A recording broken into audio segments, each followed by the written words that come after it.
Next up is Ngazi Bell, and she is a partner at Trans-Sahara Investment Corporation, a private equity and business development consulting company. Prior to that, she was the appointee for regulatory affairs for the Mid-Atlantic states with the United States Small Business Administration's Office of Advocacy. As a corporate strategist and motivational team builder with vast transatlantic experience, Ngazi launched her career in telecommunications and today specializes in venture capital strategies, technology strategies, new business development, and business growth and rescue. She is the co-founder of the African Leadership Alliance and founder of Entrepreneurship University and a board member of the Lincoln Leadership Academy, the Women Empowerment Project, Association of Women in Science S2M, and the Association of African NGOs. And now for her talk this morning entitled The Perpetual Capacity for Relevant Leadership. Ngazi Bell, welcome to Witty. Thank you so much. Thank you, Dave. Thank you. Can you hear me? Can everybody hear me? Yes, you're great. Okay, fantastic. So first and foremost, I just want to say again, thank you for this invitation and hello, everyone. I'm mostly excited to have the opportunity to speak and to thank you for your ears and your time. I'm coming via Zoom like everyone else to bring you a message that is really born out of an extensive multi-day course that I teach. I found that in creating curricula, that I often develop speeches that take some key concepts and I'm able to share them apart from the course. So this is one of such speeches. So again, Witty, thank you so much. These last 2 days have been amazing. So I'm looking forward to the rest of today. So again, my topic is the rudiments of perpetual capacity for relevant leadership. So let's sort of take a step back and look at some of the things that we're going to talk about. I'm going to broach the subject around what the rudiments of leadership is, leadership in uncertainty, leadership in contention, ethical leadership, the 4IR, which I'll talk about a little bit. I'm sure many of you know what that means and why you should care. And of course, the profile of relevant leadership. So I just like to do a few definitions. That's one of the things that I'm known for when I talk is looking at some of the words that we use because words do matter. So the first thing I used was the word rudiment, right? And in this context, it really refers to simply to the first principles or the foundational attributes. So that's what I'm really talking about is what are the first principles or foundational attributes of a leadership and how does leadership really look? So the next thing is what of leadership? How do you define it?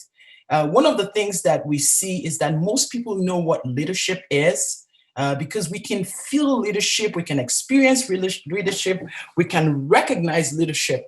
But the truth is that to actually comprehensively articulate leadership in terms of what it means, it can be challenging, right? And it has various definitions for many people. So here's my definition, which is what you're seeing. In my definition, what I say is that leadership is the art and science of applying influences that maximize converging efforts to yield an outcome or a series of outcomes. So it's both an art and a science. So when we look at the science of leadership, we start talking about some of the systematic ways, the observatory ways, the empirical ways, and the experimental ways. And from an art perspective, we look at anecdotal information. How do you experience it?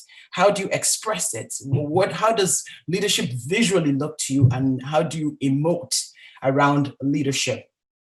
So the first thing I ask myself is, what makes leadership stick? Or what makes for sticky leadership? Right. And I've come up with, these are some of the learnings that I've had in my own career. I've had a pretty extensive career. I've worked with different sectors in terms of public and private and different groups of people in the work that I'm doing right now. So one of the things I found out is that leadership needs to be sticky to be effective, right? So what makes leadership sticky? So to make leadership sticky or viable, the first thing we know is that it must be repeatable. And what that means is that the actions that accompany leadership must be repeatable, right? So it must start with and be fortified by some core first principles. So that's the first thing, right?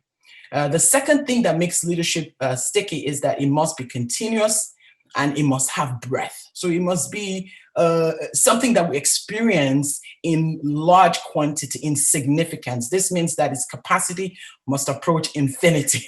I know some of you are concerned about that and saying, I don't even have enough bandwidth for what I'm doing. But basically what I'm saying is that it has to have this endless ability to keep growing and growing. It just cannot stagnate, right? That's the key. The third thing is that to make leadership sticky is that it must be relevant. This means that we must apply it to our now, your seasons now. So basically, once the conditions of leadership become stale, it's no longer leadership. So those are the three things that make for sticky leadership. It's repeatable, it's continuous, and it's relevant. So before I continue, I want each of you to take a minute, or 30 seconds actually, and write out an example of why your leadership sticks. So I want you to base that on the three criteria that we just talked about. You can also do the opposite. You can talk about why your leadership does not stick, or the leadership of someone you admire does not stick. And if you can't think of any reason, just let it go, just doodle. So I'm going to give you 30 seconds to do that.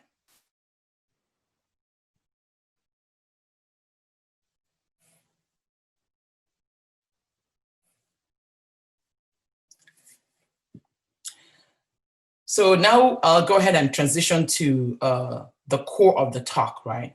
First, I'm going to identify for you some of the rudiments of leadership, right? We talked about the rudiments being the first principle of leadership that we must acquire in order to have this sticky leadership, or a leadership that endures. So I've broken them down into three concepts. So the first concept is a concept of uncertainty. A leader must understand uncertainty and how to harness its power. You see, the power of uncertainty, it's its unfailing ability to create unanticipated change, because this is where leadership can come to thrive or be disrobed, right? So when you look at a leader, that leader must know how to harness uncertainty, right? Because uncertainty brings with it an incredible amount of power. Uncertainty has three dimensions, or at least does three things for us, right?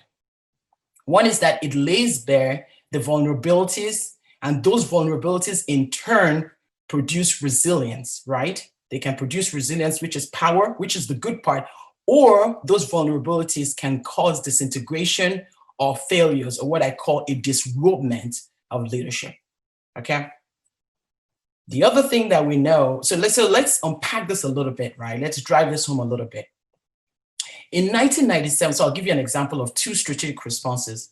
In 1997, Eastman Kodak Company was spending $500 million per year, and they were trying to develop this array of digital photography products, right? Their hope was that it would fundamentally change the way people create, store, and view pictures, right? Meanwhile, in the same time frame, HP Hewlett-Packard was investing $50 million per year to pursue a rival vision. And in its case, it's centered around home-based photo printers. So you can see that one company tried to shore up the existing market in hopes that it will expand linearly. The other focused on the emerging market to empower it and create more autonomy for the user. So again, what we learn is that anticipating uncertainty allows for a big conquest, right? And what that conquest does for us is that it allows us to conquer the traditional and status quo plans, because those things can sometimes become detrimental and dangerous. Today, Kodak cameras are found in museums. We're no longer using them. But the ability to give people this autonomy to do what they want with their pictures opened up the opportunity for other types of advents of photography. And ultimately, today, photography has become sort of the arbiter of justice for us, and videography. So number two, uncertainty enables new accommodations, which in turn support growth, which is power, or retreat, which is failure, or again, disrobement. So I'll give you another example. In 1977, the CEO of Digital Equipment Corporation, Kenneth H. Olson, said that no one will need computers in their homes. What was funny about this is that to some extent, there was no killer app that would make it plausible that we all needed computers in our homes. So you could say that he was right, or at least his perspective made sense, right? But what was interesting is that in 1977, there were already visionaries that were beginning to birth the potential for computers in the home. Microsoft, the company that eventually enabled this, had opened its doors in 1975. So what we learned from this is that during uncertainty, there's always an accommodation. You can use the data you have to make room, or you can use it to create a dam. So the third dimension of leadership that I'd like to discuss is that uncertainty breeds change, and that change employs and deploys expertise and hope, or that same change can employ and deploy loss, right? So let me give you an example of that. When the cybersecurity framework that was led by NIST, which is the National Institution of Standards and Technology, which is a part of the Department of Commerce, in 2015, there were so many conflicting concerns about regulations and the uncertainty for small businesses, and the whole idea that regulations always hurt small businesses and all that. What happened was really interesting. Many small businesses shunned the typical process of allowing the major regulations be defined by corporations with deep pockets. Instead, they rolled up their sleeves, they hired cybersecurity experts, and they threw themselves into the regulatory process. It was tedious, it was long, it was arduous, but in the end, they were at the table and not on the menu. Today, when you go to NIST.gov, you'll see the cybersecurity framework for small businesses. It's comprehensive, and it adequately reflects how small businesses work and respond effectively to regulations. So let's contrast this with another regulatory process that took place. So in the transition in 2013, March 16, when the USPTO went from first to invent to first to file under the America Invest Act, while this was important, right, it was necessary for the US to do that, to harmonize the US with the rest of the world's patent process. The thing was that the lack of small business participation created a ton of backlash. And the prevailing perspective is that it undermines fairness and equality. It puts small businesses with fewer resources at a disadvantage, and may even discourage inventors from taking the time to make the invention as useful as possible in the speed to file. So you can see how two different approaches gave us two very, very diverse outcomes. So I'll give you another example I was just thinking of, which is imagine a successful airline that has dominated its route for years. And then suddenly here enters a cheaper, no-frills airline. This happened in real life as a major threat. The existing business can do one of two things, right? It can proactively deploy its expertise to build a confident business case around its services, its routes, and its clients. Or it can cede that route out of fear that it cannot compete on price. So we know the outcomes, depending on what they do, will be different. So the truth here is that whether uncertainty comes with the variance that can go from some clear determinants of potential outcomes to true ambiguity is where it's just full of unknowns, much like what we're facing with COVID-19. The truth is that uncertainty is the arbiter for disclosing or disrobing leadership. So if you really want to understand leadership, you have to see what it does in the time of uncertainty. So let's take another assignment, right? So in light of the three uncertainty principles, I want you to write down of your own encounters in leadership. How did you respond? If you don't have one, I want you to write down one of someone you know about. How did they respond? right? Just lay out some examples there.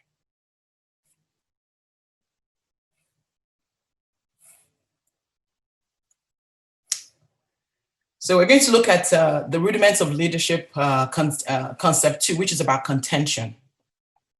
So you see, contention is an assertion that is maintained in an argument, right?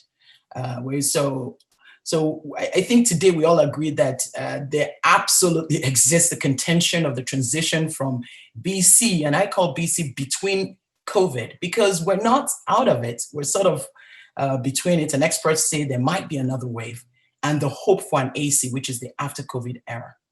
And we also see the contention that this era is complicated by the visible impact of racial politics and economics, right? So the question becomes for us, somehow with the advent of COVID-19, the ground we're all standing off has shifted, right? Suddenly the world that is typically divided as rich and poor, emerging and established, developing and developed, were at one time tackling the same issue in different ways. Some were doing it in confusion, some in trials and error, and some with and without strategies. So what have we learned, right? What we know is that we've learned a few things in this contention, right? And the new paradigms have been created. So here's some things that we've learned. We learned that the pandemic started in the East, hit the West, and pretty much seemed to settle in the West. This is completely unusual. The second thing that we learned is that it did not devastate Africa so much. It did not devastate Africa so much so that 2 French doctors wanted to forcefully take it there. So again, something very different from what we've known before. Another thing that we learned is that it put the world in a limbo of sorts, right? This world that I'm calling between COVID and after COVID, that we hope that what we're doing now does not in any way prematurely backfire. So a very, very contentious time. And then finally, there's some irony that the treatment cocktail star in the drug combination for COVID is actually a medication that has been treating malaria for years. So you can see just this unusual occurrences in what we have seen in the world today. And then the next thing is, what are some of the new paradigms that have come out of this? One of the new paradigm is that being in the US does not automatically equal safety, right? We saw that countries, developing nations, close their borders to the US. That's unusual. We saw that the US public health system is fraught with inequality and consistently inconsistent. That's something that many of us did not understand. We saw that a vast and tremendous economic opportunity has been ushered in, right? We look at the food delivery industry has grown tremendously.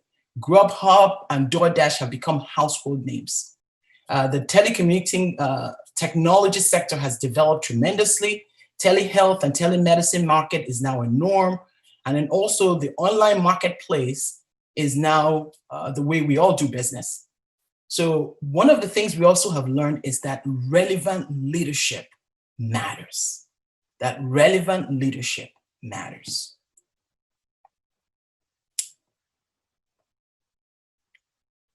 So you see, there are many groups that will speak and have spoken about A and B. I'm just going to focus on C and E. But before I do that, here's another assignment for you. I want you to recount the concept 2 that we just talked about, which is about contention, and say something you will do about it. So what will you do about the contentions that you have seen, that you have noticed, that you have experienced? And that contention to leadership through the lenses of contention.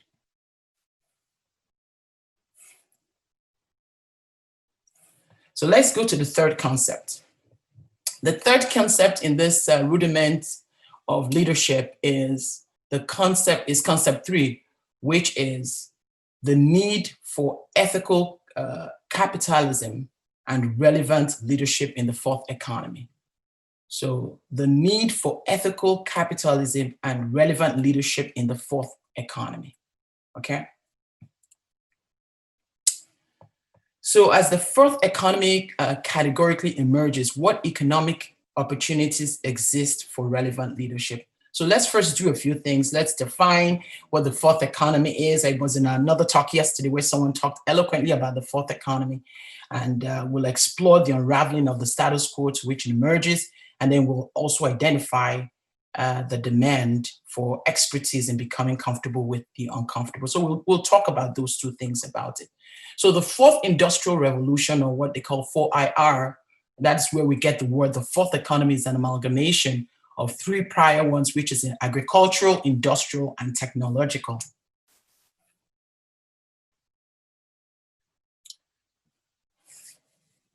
So the fourth industrial revolution, or 4IR, which we get, will do a few things for us, right? It's just by way of applications, right, which we're all know about. It really uses technologies like AI. It uses cloud computing, robotics, 3D printing, the Internet of Things, IDLT, and advanced wireless technologies. It's the combination of this to produce services and products that would radically and transformationally change the way that we do things, the way we live, the way we communicate, and the way we receive and send out information. So some examples that we know today are the autonomous healthcare, robotics, and self-driving cars. So those are already here with us. We're all very familiar with it. But the point I just wanted to make here is that with proper ethics in all of these disciplines, the fourth economy holds an awesome economic, experiential, and technological benefit for all of us. And just understand I'm saying all of us, which means all people. It has that potential. And of course, the opposite is true. If it's not properly and ethically stewarded, it could pose some really adverse effects. So I want to use this as the backdrop of relevant leadership, specifically around the racial politics and economics. So 4IR will do two things, two fundamental things. One is that it will enable global economic disruptors. I think I mentioned that before. It will also present to us this multidimensional social economic strategies, right? They will create consequences, whether good or bad. It will impact our values. It will impact and create changes in employment, in privacy, and in trust, and also inequality. So what this means is you and I have to kind of take a step and sort of look at, why should we care, right? How does relevant leadership emerge from all this, right? On the one hand, there are all these amazing promises. On the other hand, if it's not ethically handled, there could be an adverse effect. But I'm going to look at it from a very positive perspective and ask us, why should we care? Why should you care? Why are you listening today? So why should you care? So let me tell you why you should care. You see, you should care because the status quo is now a revolution, right? So the fourth economy is emerging in a revolution. And to be honest, for those of us who grew up post the civil rights movement, it is probably our biggest revolution, right? This is somewhat atypical, right?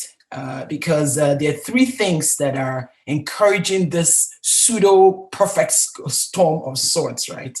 And those three things are that we have a deep and keen political divide, right? We have our red states and blue states, and then some sprinkled in purple states, right? Number two, we are between an epidemic with no clear strategy to our desired end. This has also given us some additional colors. We now have red, yellow, green. And when you meet someone today, you're like, are you in the green, or are you in the red, or are you in the yellow? And this absolutely informs our politics and our economics, right? And then thirdly, it is yielding an economy that is global in size, locally dispensed, and baptized in systemic racial policies and econometrics, right? So that's why you should care. That's one of the facts is that the status quo is now in a revolution. The second reason why you should care is because organizations, businesses, ideas were made for leadership. You see, the 4IR brings with it so much more than technology and digitization. It brings methodologies for the delivery of our services. It forces us to choose good or bad, to be ethical or not. In the same vein and on the same schedule that our society is revolting, it's telling us that true inclusion matters, that leadership, relevant leadership, has to start and end with people, and that people get the machine going, and that people are responsible for success. So basically, you should care because all these things, everything we do needs people leadership. Number 3, why should you care? You should care because it takes a relevant leadership to care. It's only relevant leaders that understand and that can care. You see, relevant leadership demands the expertise of becoming comfortable with the uncomfortable. So we're going to go and now look at just the profile of relevant leaderships. And I just kind of looked at it in 4 points, right? So the first point is that relevant leadership has a heart shepherded by consistency in justice, right? So basically, the questions you have to ask yourself is your team an inclusive team? Is your relationship inclusive such that when the world turns, your team is not turned out? They're not let go, they're not followed, they're not laid off right away, right? Inclusion means that you have enough, you know enough about your workforce to prepare them to thrive, to survive, to prepare their healthcare and their welfare needs. Inclusion means understanding how they succeed and how they fail, how you provide equitable provisions and benefits. Inclusion means how you use them effectively to access and exit markets and how you navigate market shifts. So a leadership profile that is a requirement is to have a heart that's shepherded by consistency and justice. Relevant leaders convey justice in standing on the identifiable podium of what is right, just not in bravado, but as a serious matter of fact. So let's take an example. Many of us know Greg Popovich. He's the head coach and president of the San Antonio Spurs. He's always spoken about social justice. He puts his money there. He spends his time. He treats his team the way he speaks. His style and his stance, there's consistency in his bid for justice. And what is interesting is that he has the most wins in the NBA history. He has the most wins in NBA history. So let's look at another characteristic of relevant leadership. Relevant leadership has to have the willingness to ascend to and attract the uncomfortable. You see, it's this innate ability to find merit where it is rarely looked for or most undeserving. Do you know your least worker? What if your organization's keynote, what if your next corporate function, you have your janitor be your keynote speaker? What if you make the janitor the keynote speaker? What if your lowest ranked employee speaks? You allow them dress up and they become the one you listen to. What would he or she tell you? What would you learn? What would he or she learn? What would he or she know about your company? How many of you know the story of Richard Montanez, right? He's the founder of the Flaming Hot Cheetos, right? He went from being a janitor to being an executive at PepsiCo. And his story is really interesting because, one day he's doing his work and the assembly line that spits out the Cheetos was, broke. And so it didn't put the cheese powder dust that it normally would put on the Cheetos. So Montanez packs it up, takes it home, goes home, puts some chili powder around it. It's an idea he had gotten from someone who sells grilled corn dressed with lime and chili powder. So just a very simple idea. Tried it on his family, they loved it. Tried it on his friends, they loved it. he calls the CEO, Roger Enrico, and tells him that he has this idea. Roger Enrico gives him a meeting. He meets with them. He comes in with his custom designed packaging for his idea. So the question I ask myself, and I think we all ask ourselves, is what kind of a CEO listens to a janitor? You see, it's one that understands the relevance of people first and then ushers in ideas second. And then what type of janitor comes prepared to a meeting with the CEO? It's the kind of person who knows that he's making and he's meeting a fellow human being that is deserving of his best preparation. You see, had either of them missed this, Cheetos might have died and Montana's might have continued to be a janitor. And by the way, his brand brought in billions of dollars to PepsiCo and stopped Cheetos from being a dying brand. So you just imagine the impact that this one guy had and this one CEO enabled. The third characteristic of relevant leadership is that it requires and harnesses depth in maturity. So you see, it understands that outcomes matter. It requires that we have depth, that those who are relevant leaders have depth in what they do. That what keeps it going are the linkages that hold it all together. So what does this look like? It's having core principles that are established and undergirded by actions that create expected and desired outcome. So you have a principle and you also have actions that undergird that, no gimmicks. That's really what that means. So you're mature enough to stand behind what you declare. So the words and the ways we do things must have equivalency. So the means that we achieve a goal and those achievements must always be complementary. They must be on the same side, sorry. The fourth characteristic of relevant leadership is tremendously having skills. Oh, I apologize. I mistakenly moved the wrong box. So it's really having tremendous skills, right?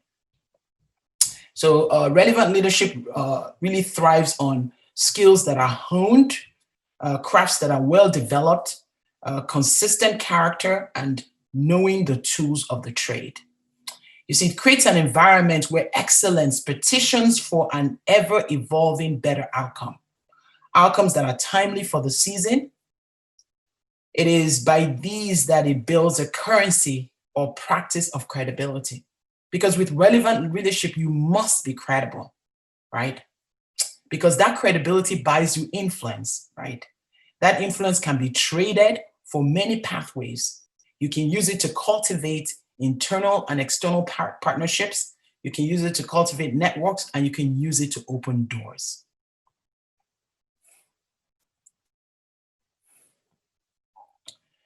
So in summary, the rudiments of perpetual capacity for relevant leadership are those things that really hold a mirror to our character, our conscience, and our hearts.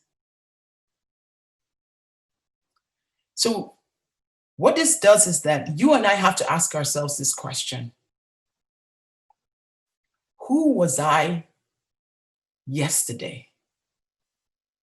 Who was I yesterday? Am I a relevant leader? Who was I yesterday? And then who am I today? And then who must I be tomorrow? After we've done that, we have to decide and then we have to act. For now, we know.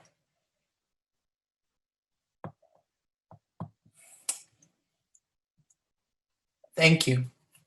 So this is the formal part of the presentation. I'd like to just have us have some interactions on this topic because this is a topic that I find extremely important and extremely relevant for today. So I'd love to just have some back and forth conversation on why there is a need for this perpetual capacity for relevant leadership and how we must engage ourselves. So I'm going to go ahead and just open it up for discussion and for questions.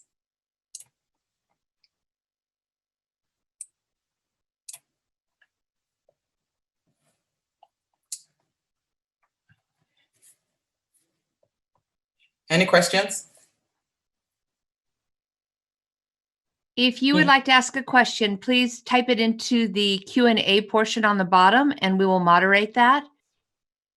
Unfortunately, everyone is muted, so we cannot unmute them all. Okay. But we would love to have some questions. Just type them into the Q&A and we will ask her.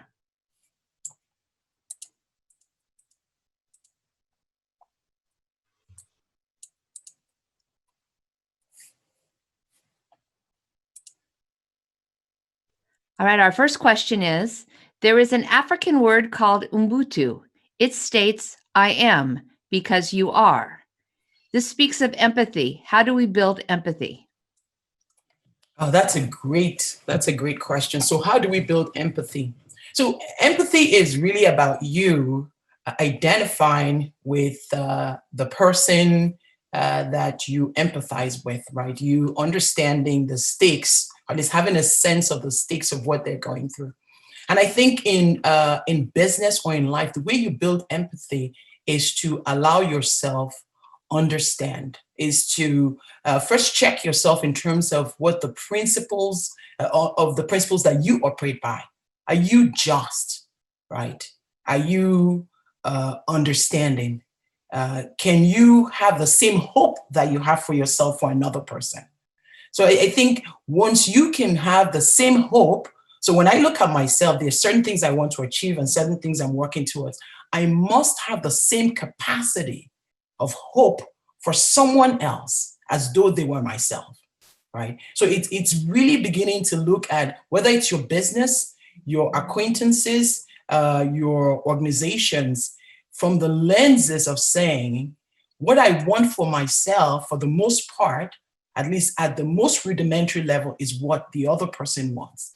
So I must be just, first and foremost, which means I must have a very set and equitable way of doing big things, of doing important things. And then number two is what I want for myself, I must want for the other person. And I believe that when you do that, it becomes easy and it becomes possible to have empathy. That is beautiful. All right, our next question. Oh, it moved on me. All the questions are coming in now. There is a lot of talk about servant leadership. Is that the same as relevant leadership?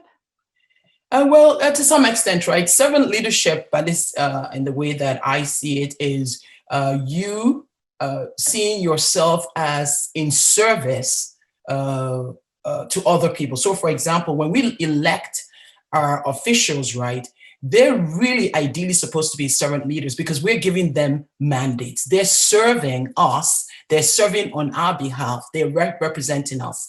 Relevant leadership is that, plus the fact that you as a leader has to develop these capabilities and these skills to be able to overrepresent a large number of people. And what I mean by that is a leader has to have had an experience. A leader has to have had certain qualities that allows him or her take on big ideas, allow him or her put his own credibility or her own credibility on the line, allow him or her to be able to adequately represent a large number of people.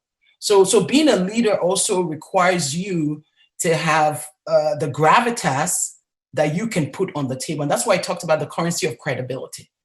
So you have to have developed credibility in certain sectors that you can now use as currency to do things that other people might not be able to do. So yes, servant leadership, I see it more as a subset of relevant leadership. Great. And our next question, how can we persuade current CEOs in local cities to encourage empathy through their organizations?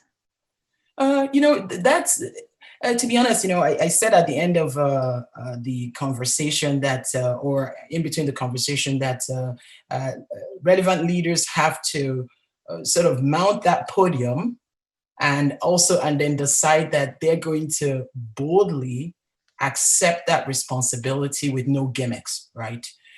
So the way we encourage our leaders is really to, one, of course, help them understand what the opportunities it brings, but also to challenge our leaders to recognize that this role that we have given them means that they represent us, right? So when I look at my leader, when I look at, say, my CEO or my boss, and when I engage him or her, I try to build a relationship where he or her understands that whatever they're doing, they're representing me, right? So understanding the things that are important to me, understanding the virtues that are important to me, are things that him or her must take on as their own virtues. And I think what happens to us a lot of times is when there's a crisis, then we all speak out. But it's really important that when there's no crisis, that on a day-to-day basis, that we're building relationships with our leaders, because many of them don't know everything.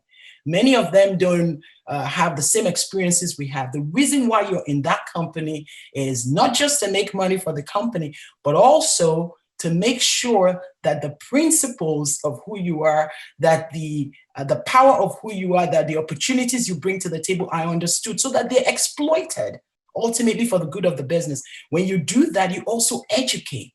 And if we're doing this on a continuous basis, we will have leaders that would represent us adequately, because they will understand, not because there's a crisis and they suddenly have to make a statement or they suddenly have to say something. And that's why, I was talking about Greg. I just found him really, really impressive, because, here's a man that has lived his life that way. So when he came out and spoke about Black Lives Matter, nobody could really say he was just kind of going with the flow. His message of justice had been consistent. His behavior has been consistent. His where he puts his money has been consistent. So he had credibility, and he was able to cash in on that, and people respected that. So I think the responsibility lies with us as employees, with us as leaders, with us as colleagues, to begin that education way before there's a crisis. Great. We have a couple minutes left. So our last question is, in your experience, how do you balance technology, leading by the numbers, and human aspects of leadership qualities? She says leadership seems lost in the noise. Okay. So how do you balance technology and leading by the numbers and human aspects of leadership qualities? Okay. Oh, absolutely. I think I now understand it. Technology has done a lot for us, right? Technology helps us to access information, to use data analytics, to get concrete facts about how we're performing and what we're doing and what we ought to do better. So it's complementary. In terms of leading through the hearts of people, or leading qualitatively, the balance is communication. The balance is really understanding that the people you're leading, you represent. The balance is making sure that your teams, your people are part of your consideration in all that you do. I said to you, what if your lowest ranked worker was the guest speaker? What would happen? What would you hear from them? What would you learn from them?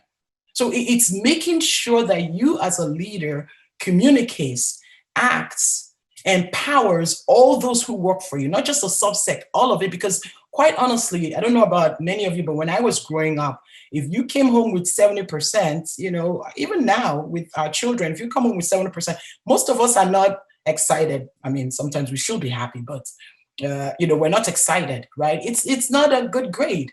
So in the same vein, if you as a leader are tapping into only 70% of your community, that's not a passing grade.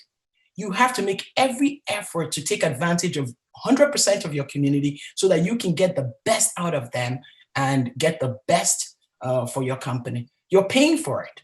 So it's to see that value that the people that you're paying are your biggest assets, and they're truly the ones that keep the machine going. They are truly the ones that are responsible for success. Great. Can you just recommend some books or websites if people want to know more information? Oh, sure. So do you mind? I think what I'll do is I can put that, I will email those to you. All right. So that, because they're a number, but I do want to check them out and curate them a little bit so that I give you a more comprehensive list. So I'll be happy to do that. One of the books I'm reading is I'm rereading a book I read some time ago, which is called From Cradle to Grave, The Human Face of Poverty in America. And one of the things I'm doing for myself, which I really encourage people to do, is to sort of go back and sort of reposture ourselves with knowledge, right? Understand history, understand inequality, understand technology, understand performance, understand ourselves. I think when we're able to take all of these pieces together, we will we'll make better decisions. We'll have better understanding. We will not be governed by sound bites, but we'll be governed by our own study and our own research of good information. So I'm going back and I'm reading some things I've read before. I'm trying to understand things a little better, and I'm trying to make myself more accessible and more understanding and certainly more empathetic to other people. So, but I'll be happy to put those things out and the links out and send it to you. Who should I send it to? You can, David, you want to answer that? Sure. Send it to me, Ghazi and Jeff, and we'll take good care of it. Okay, I'll send you the And list. there's so many questions. Maybe in a couple weeks we'll do a follow-up session. What do you think? We can talk about it offline. That would be fantastic. I'd love to do that. Awesome. All right. Wow, I can't believe it's already 12:45. I know. Thank you, Ngozi, for the really powerful perspective. This has been great. Thank you so much. And Thank you so much, Witty. This has been wonderful. Thank you.